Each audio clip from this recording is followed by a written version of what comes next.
En esta sesión vamos a hablar acerca de la luxación congénita de la cadera. Eh, Vamos a ver algunos otros nombres que suele darse a esta disfunción. Puede conocerse como displasia de cadera, displasia del desarrollo de la cadera. Eh, También está, bueno, dentro de las generalidades de la misma, puede ocurrir antes o después del nacimiento. Eso es importante entenderlo. No necesariamente el niño ya nace con la luxación, o siempre en todos los casos se presenta después de nacer. Puede ocurrir de manera intrauterina o puede ocurrir post nacimiento. Entonces, eso es importante. Eh, Suele aparecer anormalidades que comprometen el acetábulo y a la cabeza femoral. Entonces, puede ser cualquiera de las dos alteraciones, ya sea a nivel acetabular o a nivel cabeza femoral, o bien en ambas. Es una enfermedad evolutiva con complicaciones desde el nacimiento. ¿Por qué decimos evolutiva? Porque suele progresar y generar más complicaciones conforme se va generando el desarrollo incorrecto o inadecuado de esta articulación. El paciente suele tener secuelas funcionales y anatómicas aún después del tratamiento, ¿no? Puede llegar a ocurrir, hay que buscar, y gracias justamente al tratamiento de fisioterapia que podamos brindar, que en medida de lo posible cada vez sea menor, pero puede llegar a ocurrir. ¿Qué es una displasia? ¿Cómo la podemos definir? Vamos a entenderla como una situación en la que va a existir una alteración del crecimiento a nivel de las estructuras anatómicas. Cuando hablamos de estructuras anatómicas, vamos a estarnos refiriendo a las partes blandas, como son músculos, ligamentos, cápsula articular, etcétera. Y también a nivel de la osificación acetabular y o femoral, como lo mencionamos hace un momento justamente. Se considera justamente que la displasia acetabular es consecuencia de las presiones excéntricas de la cabeza femoral, principalmente durante el último mes de gestación. Cuando tiene una presión excesiva o algún tipo de fuerza que está modificando pues el acomodo y la presión de la zona, es cuando se está interpretando, se está identificando que suele ocurrir este tipo de problemas en el paciente. Ahora bien, vamos a entender también qué es o cómo consideramos una subluxación y qué es una luxación. Es importante tener claros los conceptos no solo para esta alteración, sino para cualquier tipo de disfunción en donde interviene o aparece el término de subluxación y luxación. Una subluxación entonces sería justamente un caso donde la cabeza del fémur, de manera particular, en este caso en la cadera, no está reducida o coaptada perfecta o concéntricamente, es decir, bien centrada o bien congruente a nivel de la zona articular.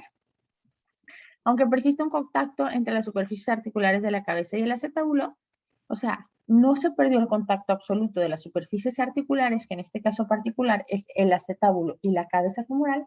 Sin embargo, no está en su sitio, no está siendo congruente, la coaptación no es adecuada y por eso decimos que tenemos una subluxación. Pues la cabeza femoral suele encontrarse ascendida y lateralizada, fuera del centro de la articulación o de justamente la concavidad que debería recibir. Ahora, ¿qué es una luxación? Va a ser una situación en la que no existe contacto entre las superficies articulares. En la subluxación sigue habiendo contacto, pero es inadecuado. Y en la luxación ya no hay contacto entre las superficies de manera correcta, en este caso entre la cabeza femoral y el acetábulo. Entonces tenemos dos tipos de luxaciones, que vamos a hablar de la luxación teratológica y de la luxación típica. Y vamos a ver las diferencias entre estos, en qué consiste cada una de ellas. Cuando hablamos de la luxación teratológica, vamos a encontrar y a entender que se asocia a otras malformaciones graves. Por ejemplo, una agenesia lumbosacra, anomalías cromosómicas, trastornos neuromusculares, como puede ser la artrogriposis, que recordemos que la artrogriposis es la alteración en la cual se genera una especie de formación engancho de ciertas articulaciones de varias, de algunas o de todas, en las extremidades. Entonces, esa sería la artrogriposis, en particular en artrogriposis múltiple, o bien mielomeningocele, entre algunas otras, ¿no?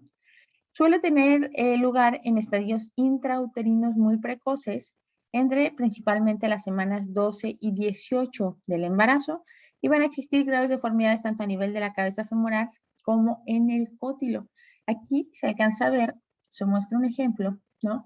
Donde encontraríamos este tipo de luxación teratológica. Si observamos, hay una serie de deformidades muy marcadas, no se alcanzan incluso a apreciar las estructuras de manera correcta, Entonces podemos encontrar este tipo de luxación de tipo teratológica, se llama, ¿va? Aquí hay otros ejemplos, ¿no? Que no vienen directamente al tema, pero los podemos mencionar. Esta sería una luxación post-artritis, que en ocasiones la degeneración tan importante de una articulación nos genera alteraciones a nivel de estructuras estabilizadoras y de tejido blando y genera una hipermovilidad secundaria a la afectación degenerativa de las superficies articulares. Es frecuente. O bien neurológica, que puede ser generada por una hipertonía, por ejemplo, que saca de su lugar, en este caso, las superficies articulares, y luego tendríamos una luxación. Relacionados de manera directa con la parte de la displasia de cadera, nos interesa, en este caso, la luxación teratológica.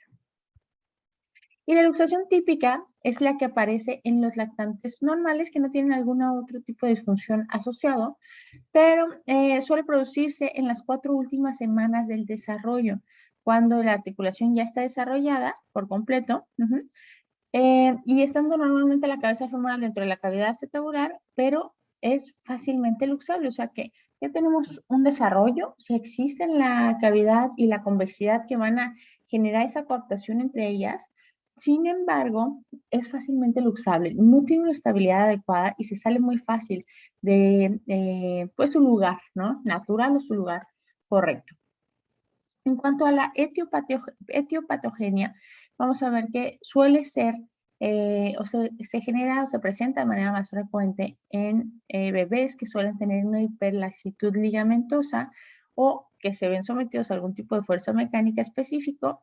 Puede tener también alguna relación con algún factor obstétrico particular. También puede haber relación con factores ambientales postnatales y la influencia genética. ¿Bien? Consecuencias que puedo tener, puede favorecer la formación de una coxa valga, que sería justamente, vamos a identificar o dar un valor, como normal podríamos considerar, dependiendo del autor puede variar un poco los grados, pero por ejemplo entre 125, 126 y 140, ¿no? Grados aproximadamente entre el eje longitudinal de mi fémur y el eje central de la cabeza del mismo, y se forma ese ángulo aproximado. Cuando yo hablo de una coxa valga es porque estamos hablando de un ángulo aumentado. Entonces está más amplio este ángulo, está más abierta como tal la articulación y eso sería una coxa valga. También puedo tener como consecuencia una coxa vara, que sería lo opuesto, donde tengo un ángulo más cerrado, ¿sí? Entonces la coxa valga sería un ángulo prácticamente mayor a 140 y la coxa vara menor a 125. Así podemos identificar. Esta angulación modificada favorece la tendencia de salida o de luxación o subluxación entre, ¿no? Favorece esta subluxación o luxación entre justamente el acetábulo y la cabeza femoral. Otra posible consecuencia podría ser esa sensación de rigidez articular que puede generarme artralgias, que se entienden como dolores articulares, artrosis, desgastes tempranos de la articulación, y esto en general me va a llevar a una alteración de la función de la articulación coxofemoral. Ahora, anatomía patológica. ¿Qué va a ocurrir cuando tengo esta displasia de cadera? Y puede que se presente alguna, puede que se presenten varios de estas características anatómicas alteradas que vamos a mencionar, pero hay que tenerlas en cuenta. Cápsula articular distendida, falta de capacidad de estabilidad. Si estoy hablando de una estructura distendida, es que no tiene tensión. Entonces, se entiende que está distendida la cápsula y favorece la salida o la pérdida de congruencia de la articulación. El ligamento redondo, que es ese ligamentito que está justamente en el centro, ¿no? de la zona de la cavidad o de la glena y va y llega directamente a la cabeza del fémur, suele estar aplanado, elongado e hipertrofiado, mucho más disfuncional. El acetábulo suele estar deformado y en la mayoría de los casos se va a encontrar verticalizado y ovalado.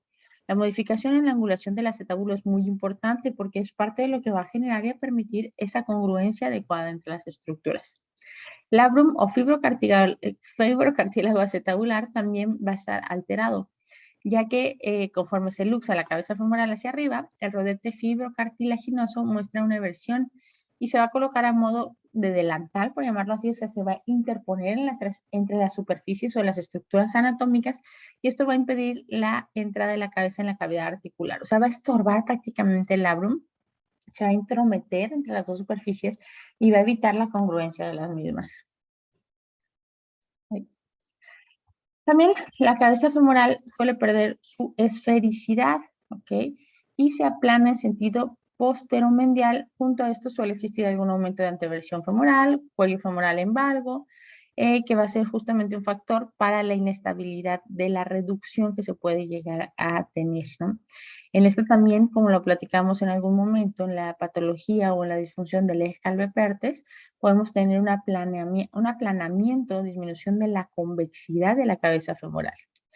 Ahora, en los músculos pelvifemorales se va a producir una contractura de aductores, acortamiento del glúteo medio y también acortamiento del glúteo menor, justamente derivado de este desplazamiento que se puede tener, ¿no? Que va a ser o suele ser proximal del trocánter mayor, y esto también va a generar una contractura del psoas que va a poder presionar o favorecer la compresión de la cápsula articular, el pellizcamiento, etcétera, y toda la disfunción general. Diagnóstico, ¿cómo voy a identificar? Vamos a ver que tenemos el screening neonatal, o va a ser importante desde el screening neonatal, que es prácticamente la valoración inicial que le hacen a un recién nacido. Vamos a encontrar limitación a la abducción por contractura de aductores, asimetría de pliegues inguinales, es importante. En muchas ocasiones encontramos una asimetría, no están bien alineados entre ellos los pliegues inguinales. Signo de Ortolani, que en un momento vamos a ver un video para que quede bien claro, al igual que el de Barlow. Y ya cuando están en una edad un poco más avanzada, que ya tenemos la marcha presente, pues suelen tener claudicaciones y Trendelenburg positivo, que se podría interpretar como debilidad de glúteo medio y falta de esa estabilidad para mantener una posición adecuada. Vamos a ver si podemos reproducir el video.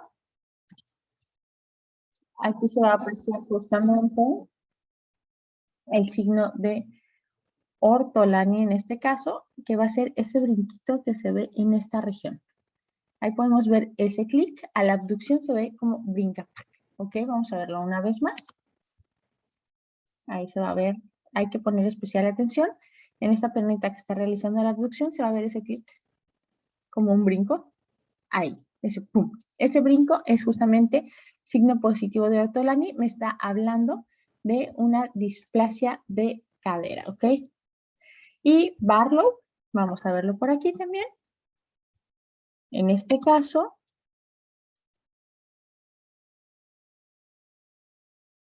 vamos a ver Barlow.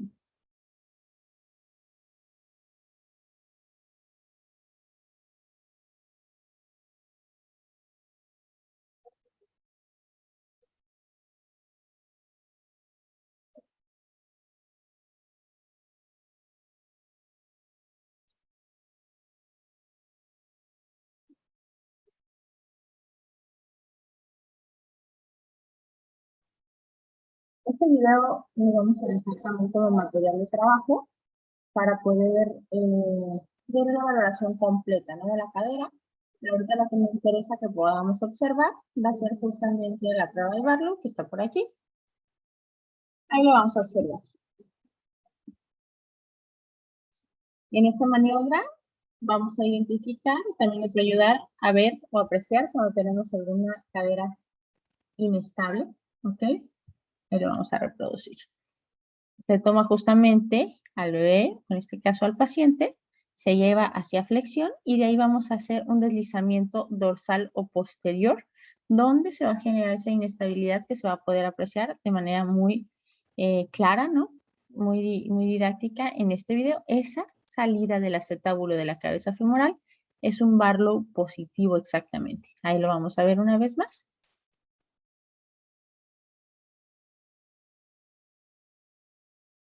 Ahí se aprecia de manera clara.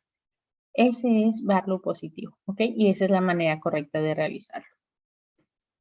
Entonces, eso es parte del diagnóstico. Prácticamente con la clínica nos podemos dar cuenta de la presencia de esta displasia de cadera. Sin embargo, los estudios de imagen nos ayudan bastante, la ecografía por toda esta disfunción de tejidos blandos que estuvimos mencionando, cápsula, labrum, etcétera, que se puede afectar. Entonces, podemos ahí tener una idea. Y además, evidentemente, una radiografía simple nos puede ayudar a ver cualquier tipo de alteración de las que estuvimos platicando.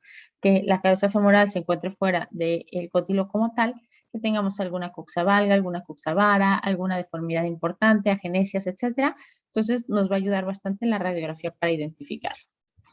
El objetivo principal de nuestro tratamiento, no solo nuestro, sino de manera multidisciplinaria, va a ser el siguiente. conseguir de una forma precoz una cadera reducida de un modo estable, concéntrico, o sea, centrado en donde debe de ir, congruente y atraumático, sin interposición de partes blandas que no queden atrapadas, como lo platicábamos, como por ejemplo decíamos que se puede generar con el labrum, y manteniéndola dentro de una zona de seguridad que no interfiera en la irrigación normal de la epífisis hasta que se complete el desarrollo de la cadera. Muy importante que no tengamos algún tipo de compresión arterial, porque si no, pues ya vimos lo que podría pasar también en alteraciones tales como Legg-Calvé-Perthes. Y como de manera específica, no en fisioterapia, promover una buena técnica de los padres para cargar al bebé es muy importante, incluso ese detalle. ¿Por qué? Lo que va a hacer el médico es generar algún tipo de inmovilización o tendencia de la flexión con abducción, porque la abducción principalmente favorece la coaptación de la cabeza femoral con el cótilo. Entonces, buscan la abducción para mantener en su sitio. A veces tienen arneses que juegan un poco dentro de los rangos seguros, a veces son más estrictos con yesos, por ejemplo, que mantienen durante un periodo de tiempo. En ocasiones usan el triple pañal para fijar y mantener esa posición, etcétera. Pero es muy importante incluso verificar la técnica de cargado del bebé. Reducir contracturas musculares porque ya dijimos que podemos tener algún tipo de limitación en la abducción, entonces hay que evitar que haya contracturas por estas limitantes de arco de movimiento. Mejorar el ROM, ¿no? Completar el ROM prácticamente, principalmente después de que ya se hizo la parte médica donde se generó, ¿no? Esta estabilidad que se estaba buscando. Ahí es donde vamos a empezar a ganar arcos de movimiento. Disminución de alguna compensación que pueda haber tenido, que haya quedado, preparar para descarga de peso que se tendrá que hacer de manera progresiva y evidentemente en su momento o si esto ya es en un paciente mayor, pues tener una reeducación de la marcha y también buscar la higiene articular para evitar favorecer o hacer actividades que favorezcan todavía más en la aceleración de desgastes tempranos. Aquí podemos ver en esta imagen, dependiendo de la edad del bebecito, pues sugerencias de cómo debe cargar justamente la mamá o el papá a los niños, siempre en abducción, evitando, ¿no?, otro tipo de posiciones, abducción con ligera flexión de cadera, nos va a ayudar mucho para mantener estable y favorecer la correcta coaptación. Y esas son las generalidades para esta disfunción.